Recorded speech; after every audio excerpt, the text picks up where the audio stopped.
How's it going, folks? My name's Marcus. And I'm Rami. And on this podcast, we try and figure out what this podcast is about. And what we're doing with our lives. Thanks for joining us. This is this week's episode. I hope you enjoy it.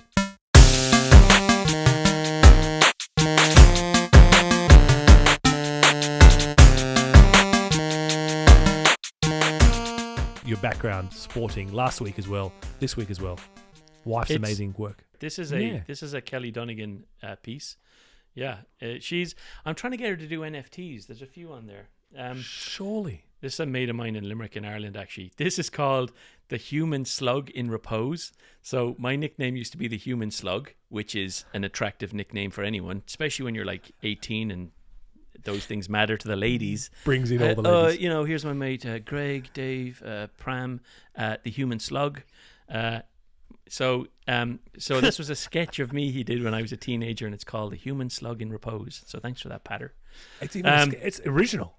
Brilliant. It's an original. Oh yeah, framed there. It's on the door that opens when it rains. So it had to go somewhere, you know.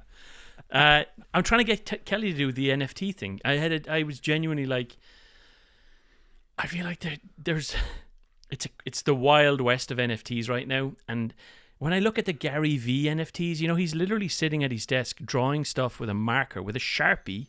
Have you seen them, like the sleepy sheep? And you keep mentioning it. You should put them on our Twitter feed. I will. You know what I will? Yeah. I will, because although... You got the book, didn't you? You got the books. Did you get 200 of them? Did you get the 200? 200 books. There's a little bit of Gary V going on, loving going on here. So there's the jab, right hook, which is his book that he wrote in 2013. It's out of date now, but it's irrelevant. But this book is 12 and a half. If people haven't heard about this, so Gary Vaynerchuk is a guy who made it big. What's the background on Gary? He made it big. Media company. VaynerMedia. Pre-media company. He worked for his dad's wine store. And he was like, you got to go online. You got to make content for the kids. TikTok, pre-TikTok. You got to be making stuff for Facebook and Instagram. Blew up. Sold tons of wine and went out and started to make his own marketing company. And he was all about, and this first book, jab, right hook, is all about how traditional marketing isn't spending enough dollars on the platforms, but also they're not creating content specific to the platforms. So like something that will work well on YouTube won't work well on Instagram. Like you've got to make content created to those. Your brand has to be relatable to different age groups through different platforms, which, given that it was written in 2013 and TikTok didn't exist and there was no such thing as YouTube Shorts and all that stuff, he was definitely ahead of his time. He knows what he's talking about. Yeah. Anyway, he brought that's background. This is the book he brought out this Christmas. Gary V has said he's got these group of people called V Friends who are, if you buy a Gary V NFT, you become a V Friend. And if you bought, his new book's called 12 and a half. If you bought 12 copies of his book in a single order from Amazon and you showed that to him, you sent it to him, he would give you one of his NFTs. So there's free. If you go on Twitter now, if you want this book, by the way, don't buy it like I did. I bought one copy like an idiot. Go on Twitter. Everyone's giving away signed copies of these books because they bought 240 of them at Christmas time, and they're like, I've got all these books in my garage, where am I going to put them? So people are just giving them away for free. It's the number one bestseller. 8 people have read it. It's like, so I bought it. I'm like, I'm actually going to read it and figure out, is it any good? Because, he's really leaning into, like, if you look at the titles now, he's leaning into, it's very next generation of marketing. Like he's a very clever marketer, and he's all about empathy and gratitude. And I feel like these are the kindness, like the chapters are called gratitude, self-awareness, accountability, optimism, empathy, kindness, curiosity, patience, humility. And I think he's leaning in. He's leaning into something something that's not tapped, that I don't understand, but I want to understand it. The TikTok generation about, if you look at his TikToks now, or if you look at his Twitter feed, it's all empathy and it's all NFT sales. So anyway, super. I went down a rat hole there, but like those two things absolutely relate. Two things. One is unrelated. Do you get any Inc. magazine articles popping up in your feeds? Sometimes. Have you ever noticed every single title is about emotional intelligence? Oh yeah, there's radical candor, emotional like as every single article, 7 habits of emotional intelligent people. Here are the tricks of emotional intelligence. Here's one of my. It is like they found some clickbait hook that everyone wants EQ, and literally the entire magazine. I don't know if it's Ink or Fortune. One of them is just EQ. That's just all about emotional intelligence of the leader, and Sundar's emotional intelligence, and so on. It is just kind of mental. I feel like there was a big emotional intelligence push in like when we were in business school, right? Was that like in 2015? Was that 2013? I thought that was the whole ongoing thread, isn't it? Yeah. What happened in 15? No, I don't know. I think I don't know. I'm interested in Gary Vee, and I'm interested in NFTs. Yeah, I'm actually interested in the psychology of that generation, though. Like, what is it that he's tapping into something? Yeah. That I want to understand, because his whole feed has changed. Like his Instagram feed has changed, like drastically. Like Gary Vee, just to remind you, was the hustle guy. Was the guy that's like, if you're not getting up at 4 a.m. and hustling, then what are you doing? Like, you sleep when you're dead. I did it. I came from a wine store. I set up a media empire. He does things like he goes to garage sales. He literally does this on his weekends, gets a film crew, goes to garage sales, goes and spends $20, $60, $100, and then flips it, goes on eBay and is like, look, I made $1,000 from this $100. Anybody can do this. Go and hustle. It's all about grit and hustle. And he's that generation of person, which was kind of what we were kind of part of that. That's like hustle, work hard, make it. And he's totally pivoted to empathy, kindness. It doesn't matter how much you make. The thing I read today was, as soon as you realize that your job doesn't matter, the more successful you'll be. Like, empathy, love people, be kind. Yeah. And I'm like, what are you tapping into there? Because you've done it several times before. Anyway. I wonder how much of it's Great Resignation, the general Gen Z, dissatisfaction work, how much work from home has turned people into really looking inward. What are they actually about? There's also a rebellion pattern, right? Every gen rebels against the previous, like the TikTok authenticity, raw stuff is a direct rebellion against the Instagram flash, and so on it goes. There's definitely like an analog gen coming up. There's like a rebellion against being on what's next though the whole time. Don't know, man. You know what it is? You know what the beginning of it is? What you're cool. Wireless earbuds, nobody uses them. Yeah. Everybody's wired again. They're hard to get. Everybody uses their iPhone with their earphones plugged in. All the kids. Kids. It's fashion. You people see them. Slightly. Bella Hadid, you see it and you're good to go, right? You see the white cables. Yeah. They're so inferior to... We lived through that. They're not as good as Bluetooth. The audio quality isn't as good because the actual earpieces are cheaper, and they're not. Just plug fashion. Fashion's about doing the opposite to everything else. You got to be. You think it's fashion though, or you think you got to be contra? It's absolutely fashion because you get flashed with them. You see them. They're on there. They're so the AirPods were so obvious. Douche pods. The anti-pods, they became, it was like Bluetooth, fashion first, and then became standard. It has to be about cyclical and anti-norm. It can't be the masses.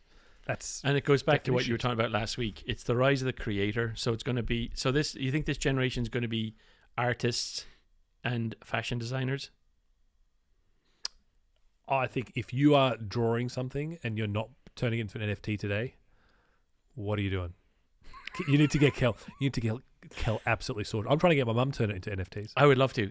Yeah, your mom's a very good artist. Yeah, that'd be great. Anything, literally anything. That's visual, it's just a photo of a piece she does. That's an NFT. As long as if you register, you literally can put it on OpenSea and good to go. Just upload, blockchain, done. Money. Open your wallet. You need accounts and things though, don't you? MetaMask. Do you have any of that shit? Ship it. Yeah. Do you have a crypto? I've never minted my own though. So I've got Coinbase. I've got an account with Coinbase. That's what I have. But you're supposed to put it on a key, aren't you? No. Or just leave it in there. No. I don't know about the hardware. Just. Did you hear about this guy who lost his key? I mean, the one who's paying $350 million to find his $350 million in a rubbish heap. That guy. Yeah. There's photos of diggers in the dump site looking for it. I love it. It's worth it. It's worth every minute. Let's touch on this just for a second. Have you heard the 2.7 million, the OpenSea freezing the stolen NFT, the stolen Bored Ape? No. No, tell me all about that. I'm so interested. So, scammers, they exist everywhere. even in the utopian Web3, possible to scam. And the scams are elaborate. They're like, they know how the Web3 systems work. They know what the wallets, how they're set up and what the wallet does and what you're allowed to what key you're allowed to share and not share.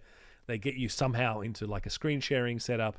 And like people, document the whole thing on Twitter and go, I just got stolen, all this stuff. He said they did it. Anyway, elaborate scams. How though? You'd wonder what's the scenario that would happen in. What give me an example of how I would ever be screen sharing my crypto key page with you. This is it. They get on the line. Basically, you get into a Discord channel to do a support team. You basically find the wrong Discord channel that's meant to be the support Discord channel. Now you're now on audio, and that person talks you through the process of just show me this thing, I'll help you make it. ... Next thing you know, you're over the line. But that, I think Discord's been the cause, as is the main community where it's all happening. So they somehow get you into the point where you're screen sharing, and you end up with this dialogue box that says, "Do not share this screen with anyone else," and you still go click. Oh no! And now your key is shared, and away you go. Long story short, it's happened heaps in the last few months. Like we've been seeing it quite a bit. It's kind of natural. But this was really interesting because like Bored Apes, we said last week, is now more valuable than CryptoPunks. And there was a Bored Ape, or maybe 3, that was to the tune of 2.1 million US, roughly. Stolen, illicit, taken on. This is the epoch of decentralization, the evangelists of everything that is common good. There's no authority, there's no institution. The blockchain rules it all, right? This is Web3. It's what it's meant to be about. We're taking it back. Blockchain, people own it. Nobody can. There's no control. Decentralization. Yep. Boom. OpenSea, the platform, the marketplace for NFTs, now worth $13 billion after having raised $300 million the other day. The central platform for NFT marketplaces freezes trading on that NFT. That's great. It's great, but I think it's great. I think it's great, but I think it's great. Haven't you just undone? Imagine it was yours. Imagine it was yours. I think it's great for that person. Do you think it's going to destroy the platform? Do you think it's going to? It won't destroy blockchain, but it might destroy that company. Wait a minute. What just happened to? It's clearly hasn't destroyed them because I know, but I think it depends on how heavy you're leaning into the decentralization. I think it's complete nonsense. But great. Yeah. Great, as long as we're on the same page. That we need some sort of checks and we need some sort of something. Yeah, just regulation, moderation, some laws. Stealing from people, even in decentralized blockchain worlds, shouldn't be unpunishable. Can we just get to those things where you go, look, decentralization is not across the board? Can we get past the BS? Can we get past a lot of the hyperbole of things that aren't actually useful? They must get a lot of backlash, though. I bet all the absolutely. They're like, hang on a minute, blockchain's the whole point. It's the whole point of this thing is that it's on the blockchain. Blockchain is the truth. If you let it go, you let it go. They have too much power now, though. That's what's happened, right? They've become their eBay for cryptos. You've just moved it over. And eBay has purchase guarantees, That was one. There was actually a couple. There was Bored Apes and then there was the mirror Bored Apes. I forget what they call it. They're called pathetic apes. It's like they switched the B to a P, and they're basically mirrored, all the exact same set, but they're mirrored, and they're on OpenSea and they're getting traction. And, oh no! And now you're kidding me. The Bored Ape team is trying to work out how to take on the mirrored Bored Ape. Anyway, so there's that. As in sue them for IP. They're trying to work out how to get OpenSea to. It's just block it. It's all going to crash down. So I hope we're not just destroying the planet. I just feel like today, this is the other return to work. So return to work was how we're feeling. We don't want to be back at work. Return to work was COVID, navigating the cron. And return to work was suddenly Web3 was everyone's part-time hobby over the break. Why though? Why? That's worrying as well that it's mainstream. So worrying. I always think of poker, right? If you go into poker, I feel like we're the fish. Someone's making money, and if it's not several times throughout the crypto spikes, even when Bitcoin hit $19,000, $20,000 back in, 18 November, December of 2018, and then it spiked up again up to 60K recently, and then dropped, and then these huge chunks of money get withdrawn from it, probably to buying Lambos. So this is the thread on coming back to work, and everyone's talking about it. So, and these are smart. People I respect, we're working with on day-to-day rational things, and they're coming in with outlandish kind of, we have to replace all of offline society with online capabilities, and the blockchain is going to solve all this. I'm like, awesome. I just don't know how we went from where we were to you writing this thought piece that needs to be, but I'm into it. But like after all the like my two current takes, my today's current takes. One is if you're skeptical about everything else, it seems like the thing that's changed since a while ago is the number of people that are capable and smart, seemingly involved and believe in it. And no matter how much you go, it seems like opaque. I understand that, and I really don't. But the number of smart people that are involved make you think twice. And that effect is making many, many more people think twice and get into it. There's this really interesting, like... But how many of them are sharks? How many of the people who are really smart and getting into it are going to be on the shark side of things versus the fish? So this became my question. I'm like, that's true, but the only question I have then is, what are their incentives? Like, they may be incredibly smart engineers and developers and like marketers, the whole thing, but what are their incentives? And therefore, like, people get swayed by behaviors. That's one piece. My other piece, I'm going, there are so many smart people in this thing. Like, there's a lot of people are bored, aren't they?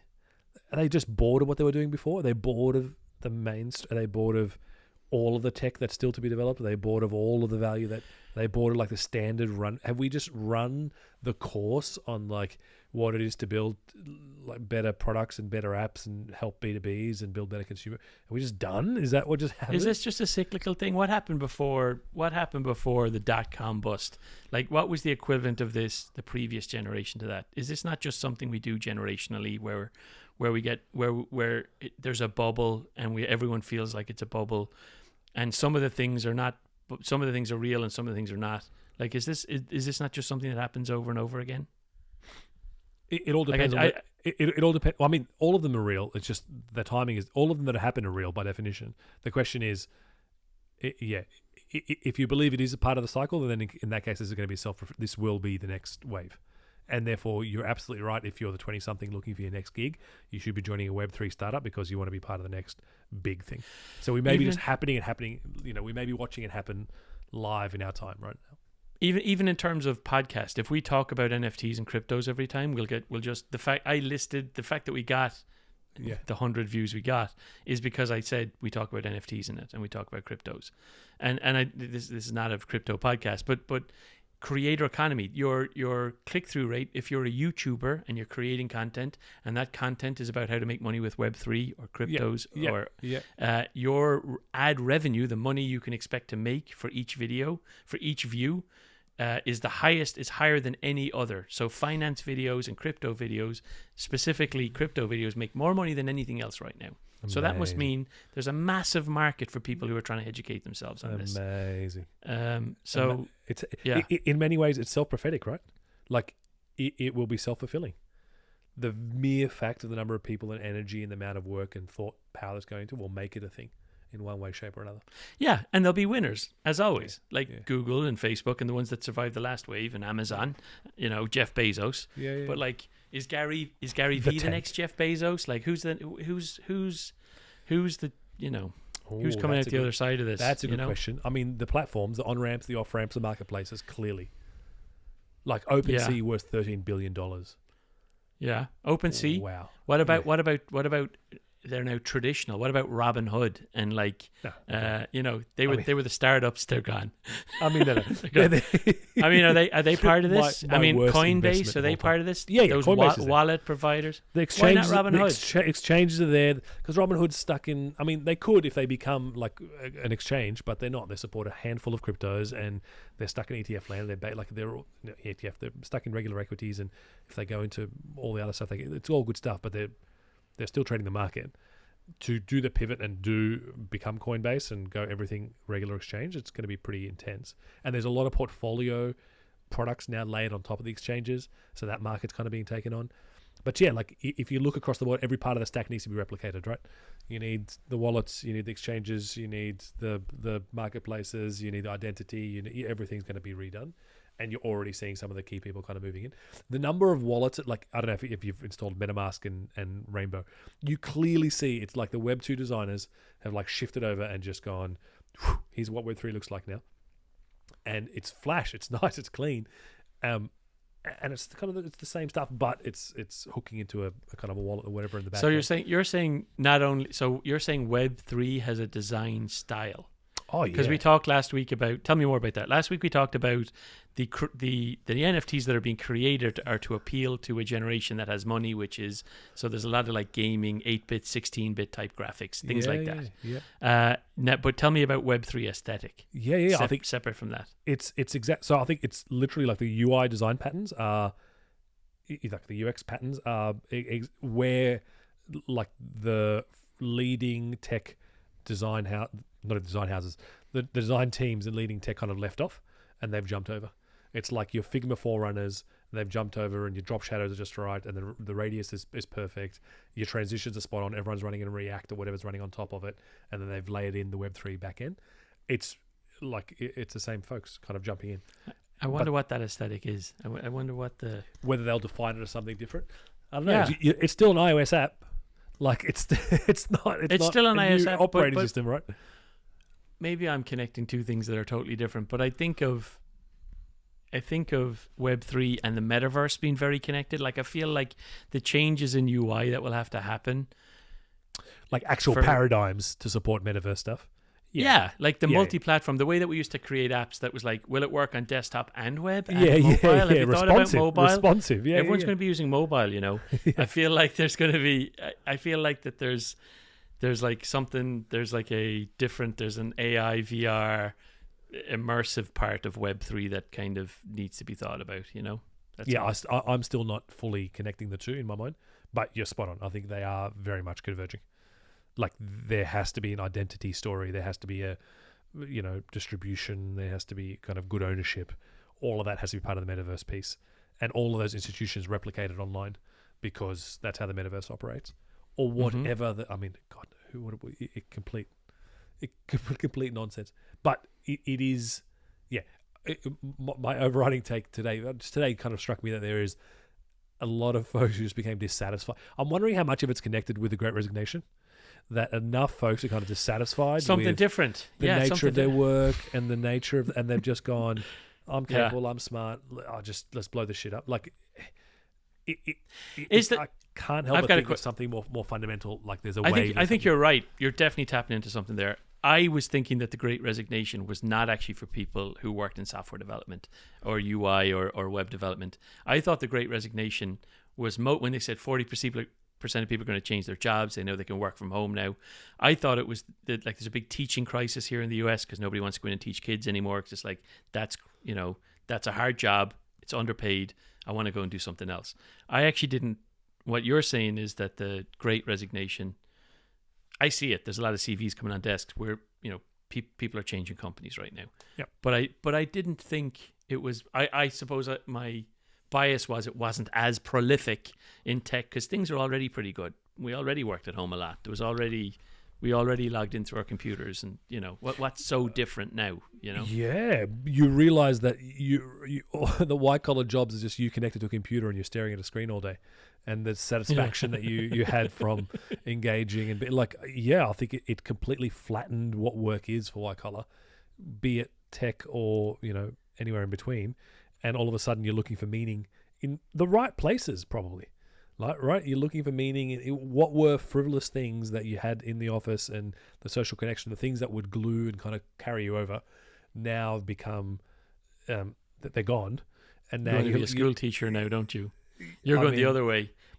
So looping back to what is the empathy thread that Gary Vee is connecting to? I think there is a real search for meaning and purpose in a way that perhaps wasn't available before, that you kind of were able to ignore because there's a treadmill that was kept on going. Whereas I think the combination of, particularly in tech, of being pretty comfortable and I think the other part of people being bored is that they're pretty well off and they're good, they're covered. So I can afford to take a punt and try something very extreme because I was in Uber for 6 years and I was good to go, or I've been in Google for 15 years. Like there's a good level of comfort and luxury in being able to do something so ridiculous and risky. Yeah.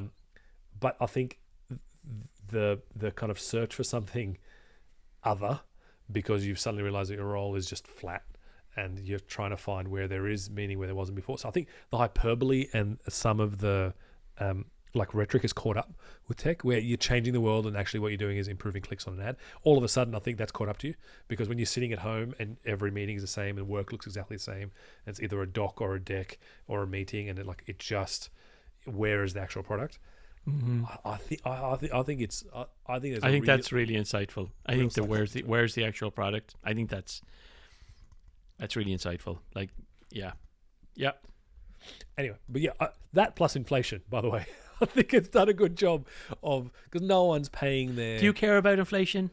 I mean, I know we should. I understand inflation, but do you care about it? Does it change your behavior? I think it effectively did last year.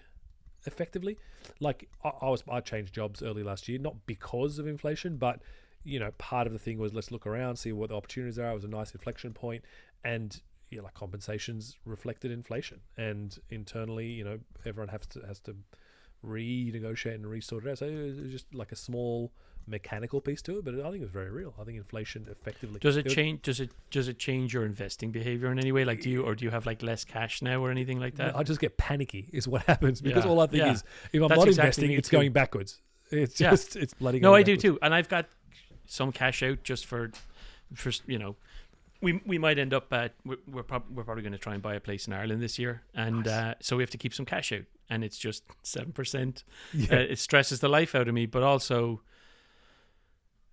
But not enough for me to do anything about it. That's kind of it. I'm just stressed. I'm like, I wish inflation went down, because that sucks. So, yeah. I look at it and I go, no matter what I do in terms of investments, how is it actually keep? What's the real investment increase? And especially on days like this, or in the last year when things seem to have gone backwards in the portfolio, I'm like, Jesus.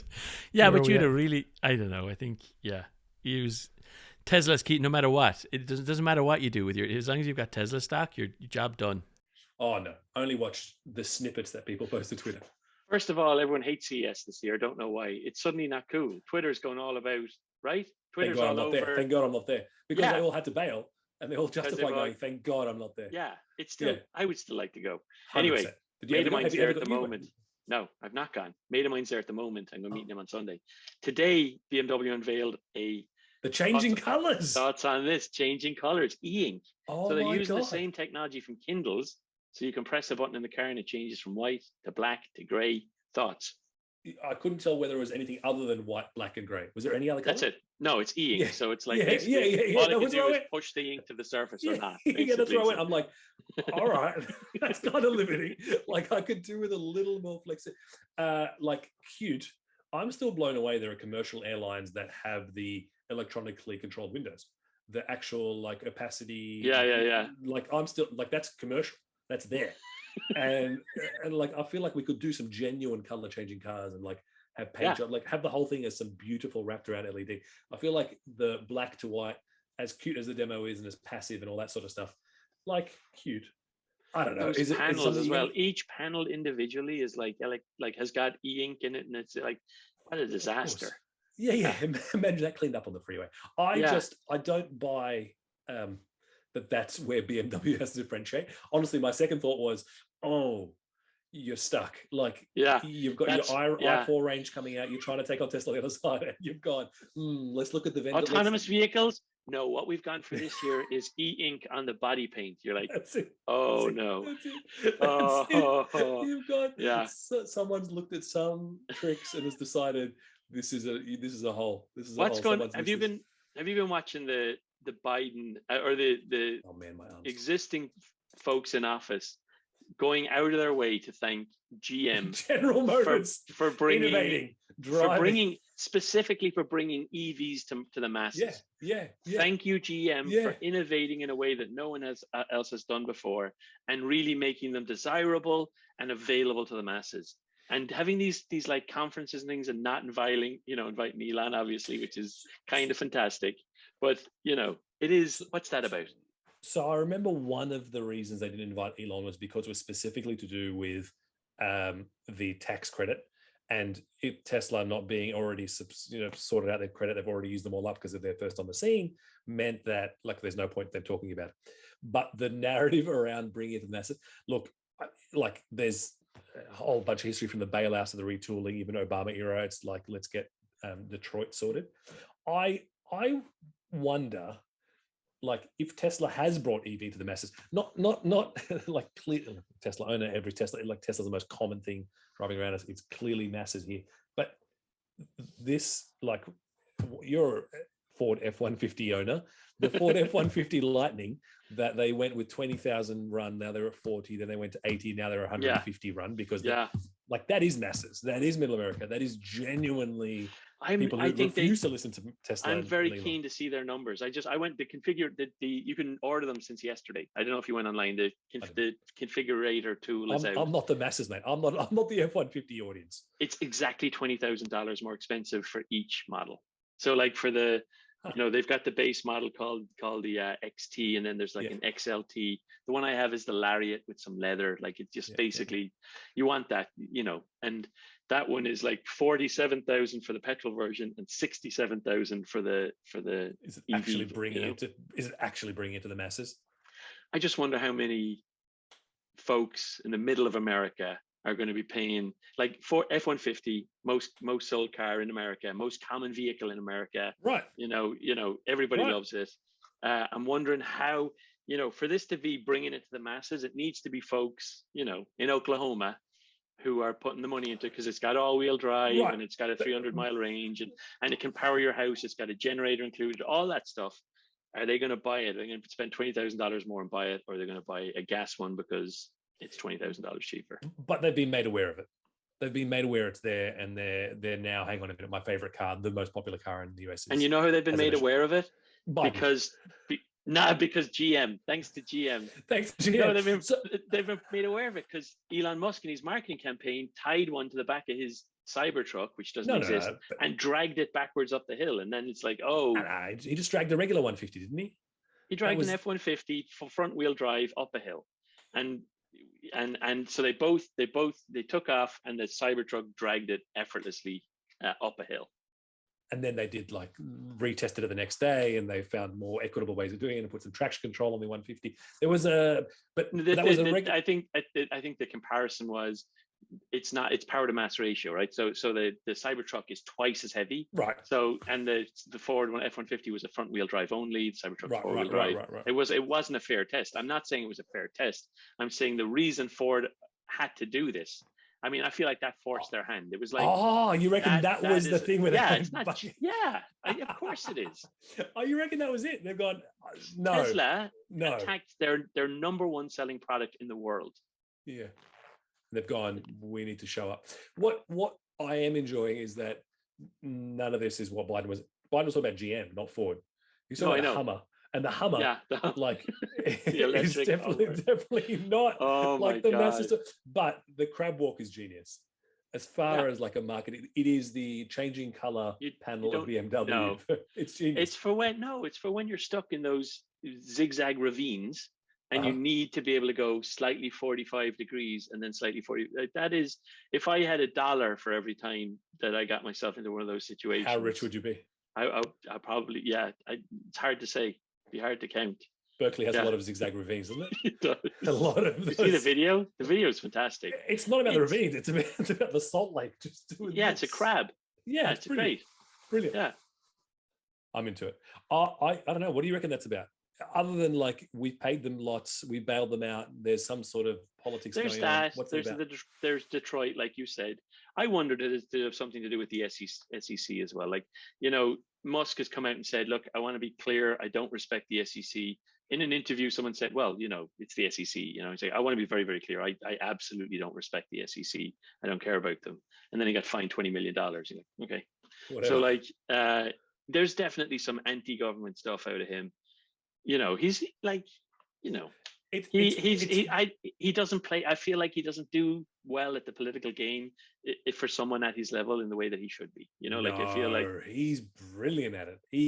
The best power you have is to not respect it, not care about it. He's genius at it. He doesn't need to be lobbying $300 billion worth. But he's annoyed. He's definitely not like in the Biden administration. He's definitely, there's some shots fired there. Like, he said a few things. Yeah.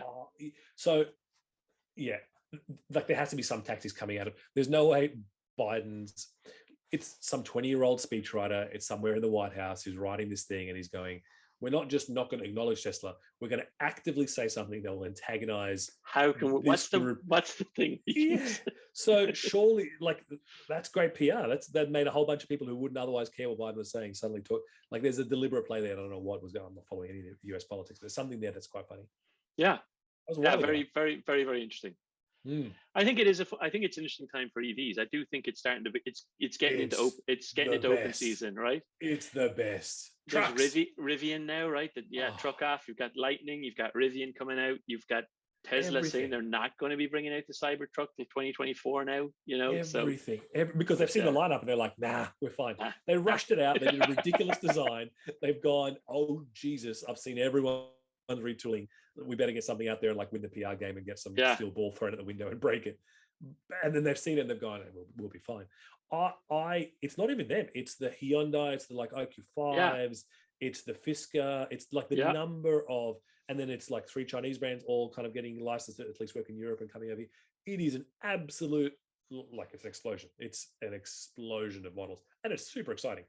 Also exciting for the designers. Like, every industrial designer you went to uni with, like in the 90s or whenever it was, they just used to draw up these concept. You went cars. to uni in the 90s. I was in the 90s, but back when you were back in the pre-computer age, in the golden era. Just concept cars. They're all sketching these beautiful, like, cyberpunk looking concept, lines. Everything was fluids, motion. Everything looked like water. And they can do it because they've got a complete blank slate. There's no. It's just they have a complete blank slate. You know what they're designing now? Cars. The same old cars. They're cars. They're still the like so, cars. so I totally get what you mean by the teardrop shape, and actually for aerodynamics, it should be teardrop shaped, and then you can do anything. Great. What do you? Oh, it's a sedan. Yeah. Okay. Great. 4 wheels, bonnet. Yeah. No, but it's got, even the doors, like at least Musk was doing that, doing the DeLorean doors.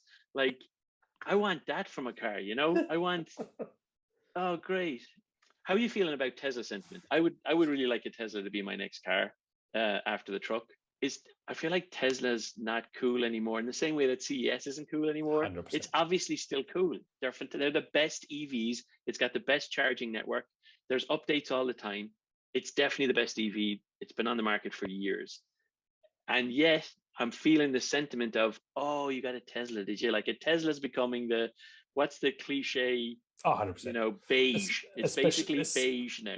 Especially where we are. I drive around a corner to my family's place. 3-minute drive. Yeah, I drive it. There are no less than 12 Model Ys between I drive my Model Y past 5 other blue Model Ys. That's like 9 miles, by the way. 3 minutes in a Tesla Model Y. But yeah. In ludicrous mode. It is look, the litmus test for this is my wife, Kara, who, as you know, is the vanguard at the cutting edge of everything beige.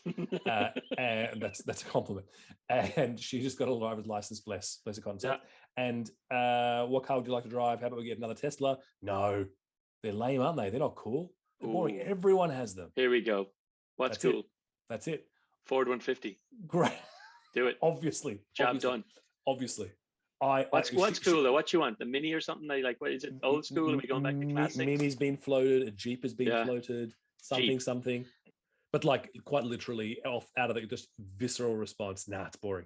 They're boring. Boring. Loves to drive it. Notices the difference for the first time ever. Like, it is like driving a spaceship. It's glorious. It's visible, the whole thing, but just not very cool. Does she know they have the Sportster version? Does she know about those? The 2-seater, 200 mile an hour. Really love the look of that new one. If that comes out this year, oh my God. Halvesies? He's not going to halvesies. I'll never get to, halvesies, and you'll drive it all the time. I'll never get out. I'm going to go get another non-sponsored sponsorship here drink. I'll be right back. You should have it green so you could do the green screen over it. That's what you should do. You should. This cost me like $30. It's a Yeti mug. Yeti. Just everyone should buy a Yeti mug from the affiliate link below. What happened? So, do you want to talk about some product-y type stuff in here? I'd love to talk about some product. Just a little bit. Let's do some structure-y things. I like some prompts. I like some product-y things. Here, I'm going to prompt you, right? Okay. With a question for you, and I want to know, from a Silicon Valley, Rami works in tech, build, measure, learn, Wizard of Oz, everything's bullshit until it's real, fake it till you make it. Theranos, right? Oh, So Elizabeth Holmes, and plus, so going back, you've got, I feel like you've the perfect background in terms of, you did biomedical hardware devices, in software, Silicon Valley, you know about like the kind of how litigious and kind of onerous kind of medical the devices FDA. are. Right. Just giving it some background. She's been convicted of 4 of the 6 counts. Sonny, her partner, will be tried in February, but she's guilty, and she's got 20 years coming, and she'll get less, but it's 4 by 20, but they serve concurrently, and she's going to do 10 years or something. The deal, though. So Elizabeth Holmes was Stanford dropout, wanted to get into biomedical devices, and her thing was a single drop of blood from your finger. You can, take a drop of blood from your finger and run hundreds of tests on her, this special device that they'd made, which was very small. It was the size of a home printer, where they would put that vial of blood into the printer, run it for 20 minutes, and then come out with all these test results. It was, if that, just to explain how game changing that is, typically these tests take multiple vials, like vials of blood, like, I don't know, milligrams and milligrams or milliliters and milliliters of blood. And they have to run them on these massive machines. It takes a lot of time, and it's very expensive.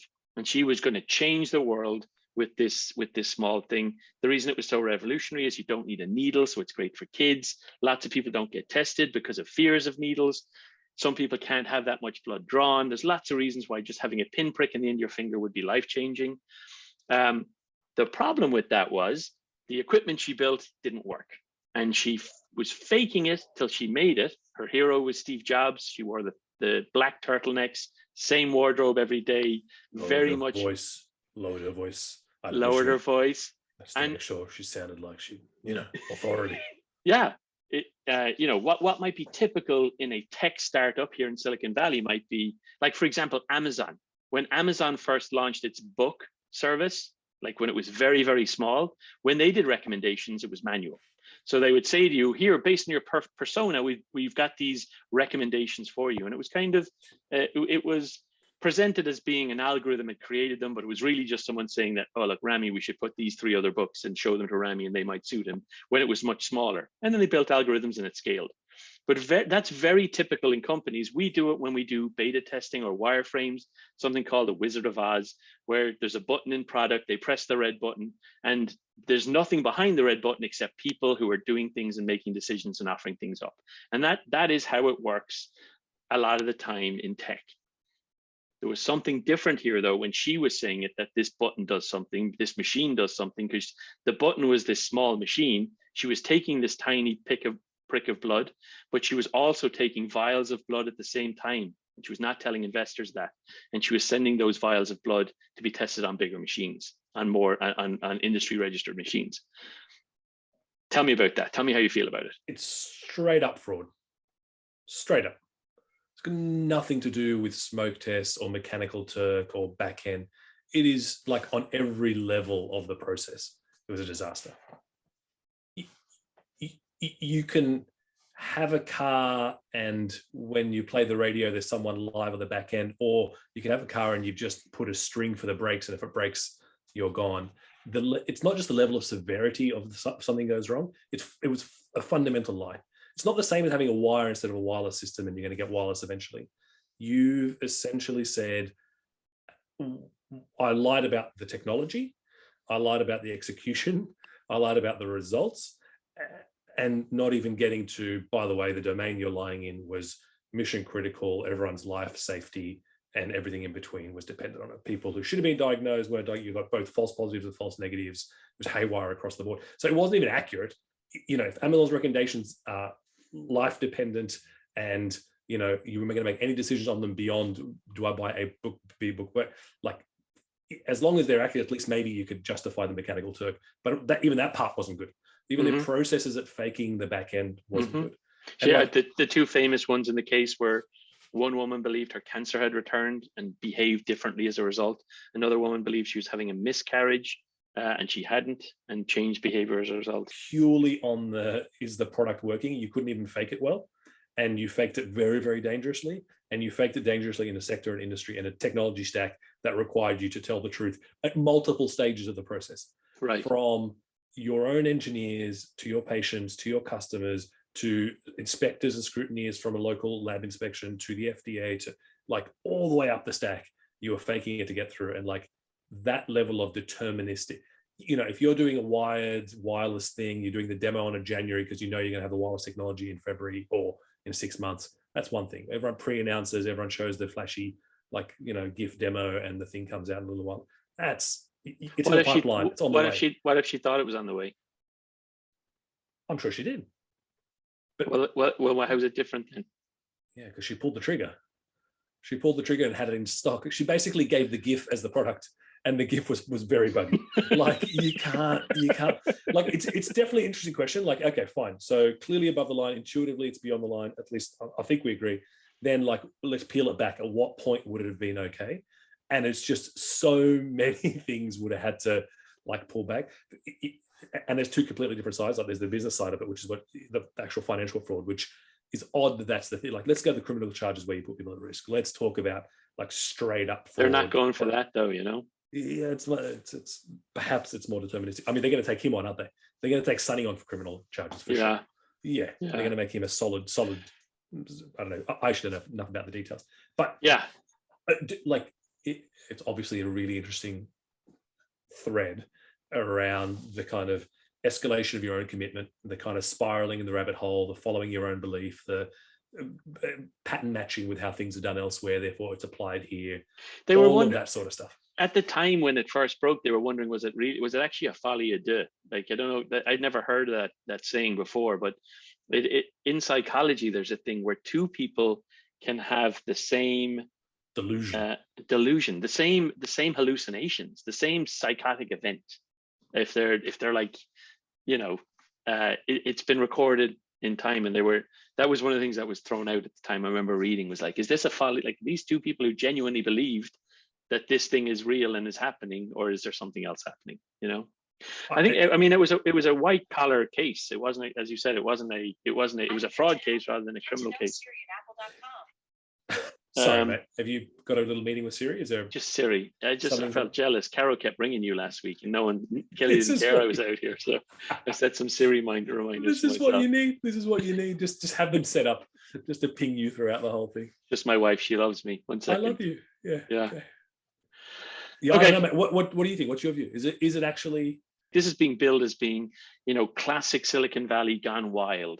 This is the dangers of Silicon Valley, and I really don't think it is. I think it's an abuse of shareholders. She got $1 billion in investment. I think she was probably under an awful lot of pressure to pull out results. Yeah. But also, there is, depending on how naive someone might be, maybe she did believe if she just did the Steve Jobs thing and just forced people into a room and just didn't accept no for an answer, that she would get there.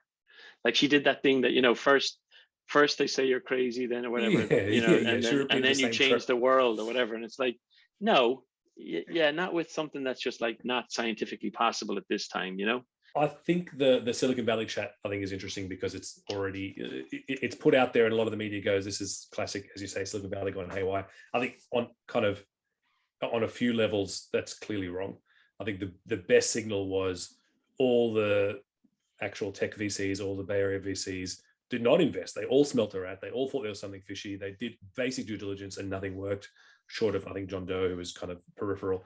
All the people that were investments were old, rich white dudes who managed to get the investment. Murdoch and Kissinger, ex-generals and the whole thing. So it wasn't the Bay Area processor sniffed it out and said no. Just because she was on Pagemore Road, up the road next to HP, does not make it a Silicon Valley product by definition.